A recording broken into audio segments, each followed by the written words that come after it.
Bismillahirrahmanirrahim. Assalamualaikum warahmatullahi wabarakatuh. Perkenalkan, nama saya Ibnu Munzir Amiruddin. Stambuk saya 033-202-00007. Saya dari kelompok 4. Pada kesempatan kali ini saya akan mempresentasikan hasil praktikum saya, yaitu praktikum fisika teknik mengenai percobaan osiloskop. Berikut poin-poin dari pembahasan yang akan saya bahas.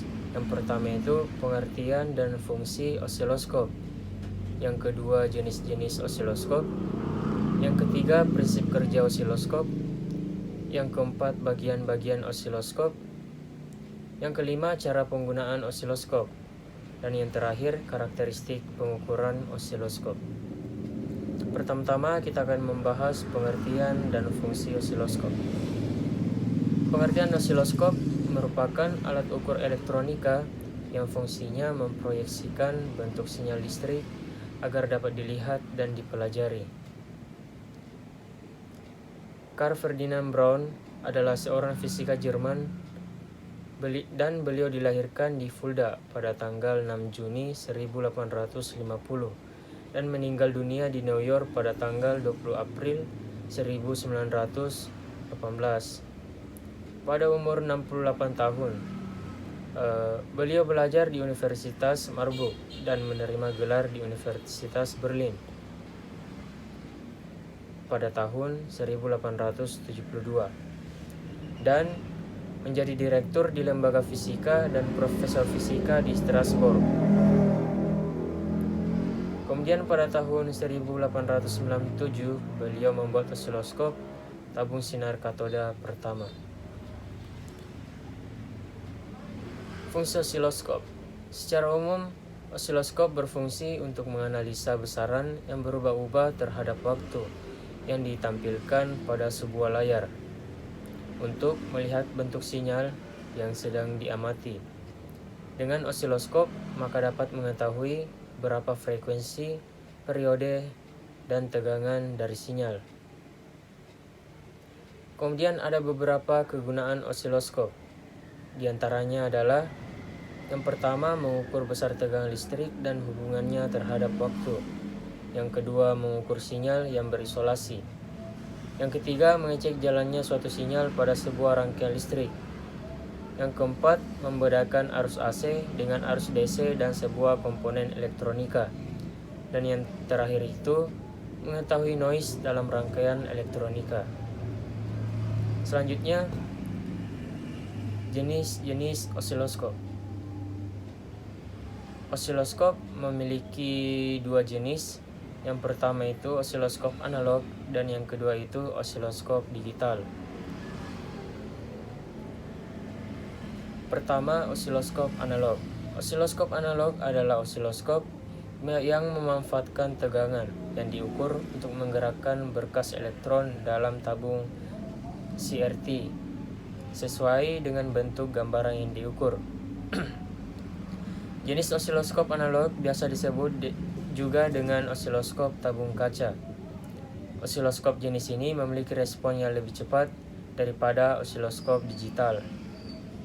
Kemudian osiloskop analog pada prinsipnya memiliki keunggulan seperti harganya relatif lebih murah daripada osiloskop digital yang sifatnya yang real time dan pengaturannya yang mudah dilakukan.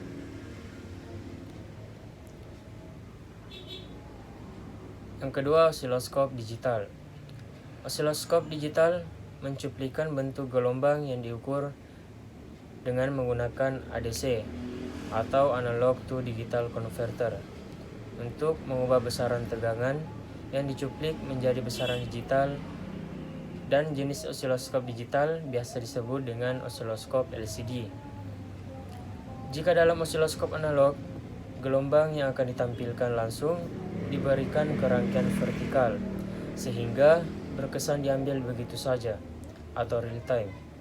Maka dalam osiloskop digital, gelombang yang akan ditampilkan lebih dulu disampling dan didigitalisasikan. Dan berikut gambar osiloskop digital. Selanjutnya, perbedaan osiloskop analog dan digital. Osiloskop analog menggunakan teknologi CTR atau cathode ray tube untuk menampilkan sinyal listriknya. Sedangkan osiloskop digital menggunakan LCD atau liquid crystal display untuk menampilkan sinyal listrik dan gelombang. Kemudian prinsip kerja osiloskop. Prinsip kerja osiloskop yaitu menggunakan layar katoda. Dalam osiloskop terdapat tabung panjang yang disebut tabung sinar katoda atau CRT cathode ray tube, dan prinsip kerja tabung sinar katoda yaitu elektron dipancarkan dari katoda akan menumbuk bidang gambar yang dilapisi oleh zat yang bersifat fluorescens. Bidang gambar ini berfungsi sebagai anoda. Selanjutnya, kita akan membahas bagian-bagian osiloskop. Berikut gambar bagian-bagian osiloskop. Dan slide selanjutnya, saya akan menyebutkan bagian-bagiannya sesuai dengan nomor urut pada gambar. Yang pertama itu tombol power on off, yang kedua lampu indikator, yang ketiga rotation, yang keempat intensity, yang kelima fokus, yang keenam call, yang ketujuh position, yang kedelapan inver, yang kesembilan saklar volt per div, yang ke-10 variabel, 11 ACDC, yang ke-12 GND, yang ke-13 itu vertical input CH1, yang ke-14 vertical input CH2, yang ke-15 saklar mode, yang ke-16 kali 10 Mach, yang ke-17 position, yang ke-18 XY, 19 saklar time per div, yang ke-20 tombol call, yang ke-21 variabel, yang ke-22 GND, yang ke-23 tombol chop dan alt, yang ke-24 hold off, yang ke-25 level, yang ke-26 tombol norm dan auto, yang ke-27 saklar lock, yang ke-28 saklar coupling, yang ke-29 saklar source, yang ke-30 trigger alt, yang ke-31 slop, dan yang terakhir EXT. Selanjutnya, kita akan membahas cara penggunaan osiloskop. Cara penggunaan osiloskop sebelum dipakai, pertama-tama melihat sinyal, maka osiloskop perlu disetel dulu agar tidak terjadi kesalahan fatal dalam pengukuran. Langkah awal pemakaian yaitu pengkalibrasian. Yang pertama kali harus muncul di layar adalah garis lurus mendatar jika tidak ada sinyal masukan. Yang perlu disetel adalah fokus, intensitas, kemiringan, exposition, dan Y-position dengan menggunakan tegangan referensi yang terdapat di osiloskop, maka kita bisa melakukan pengkalibrasian secara sederhana. Osiloskop itu sendiri dapat menyelidiki peristiwa atau gejala yang bersifat periodik dan dapat menganalisis gelombang dalam rangkaian elektronika. Selanjutnya, hal-hal yang perlu diperhatikan pada saat menggunakan osiloskop. Yang pertama itu memastikan alat yang diukur dan osiloskop ditanahkan atau ground di samping untuk keamanan. Hal ini juga untuk mengurangi suara dari frekuensi radio atau jala-jala.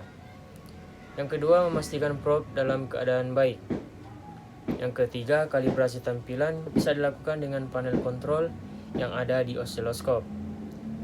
Yang keempat, tentukan skala sumbu Y tegangan dengan mengatur posisi tombol volt per div pada posisi yang tertentu. Jika sinyal masukannya diperkirakan cukup besar, gunakan skala volt per div yang besar. Jika sulit memperkirakan besarnya, tegangan masukan, gunakan atenuator 10 kali atau peredam sinyal pada probe atau skala volt per div dipasang pada posisi paling besar. Yang kelima, tentukan skala time per div untuk mengatur tampilan frekuensi sinyal masukan. Yang keenam, gunakan tombol trigger atau hold off untuk memperoleh sinyal keluaran yang stabil.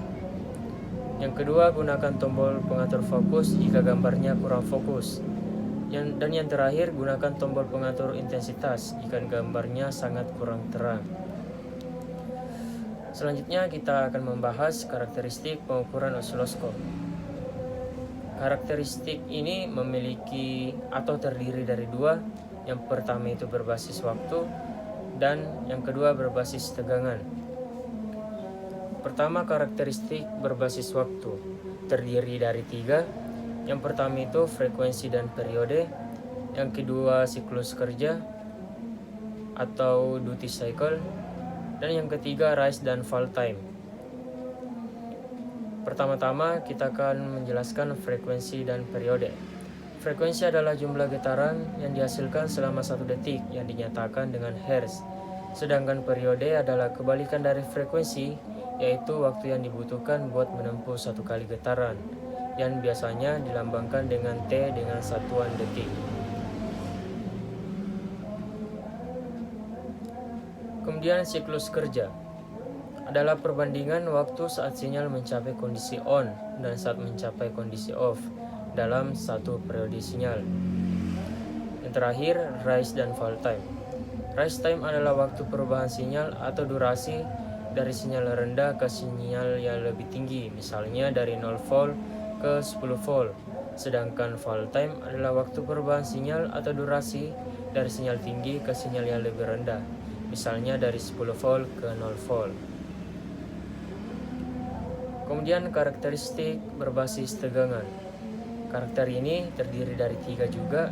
Yang pertama itu amplitudo, yang kedua tegangan maksimum dan minimum, dan yang terakhir tegangan rata-rata. Pertama-tama kita akan menjelaskan amplitudo. Amplitudo adalah ukuran besarnya suatu sinyal atau biasa disebut dengan tingginya puncak gelombang. Kemudian tegangan maksimum dan minimum. Osiloskop bisa dengan mudah menampilkan tegangan maksimum dan minimum suatu rangkaian elektronika. Dan yang terakhir, tegangan rata-rata. Osiloskop bisa melakukan perhitungan terhadap tegangan sinyal yang diterimanya dan menampilkan hasil tegangan rata-rata sinyal. Mungkin itu saja yang bisa saya sampaikan. Lebih dan kurangnya mohon dimaafkan. Wassalamualaikum warahmatullahi wabarakatuh.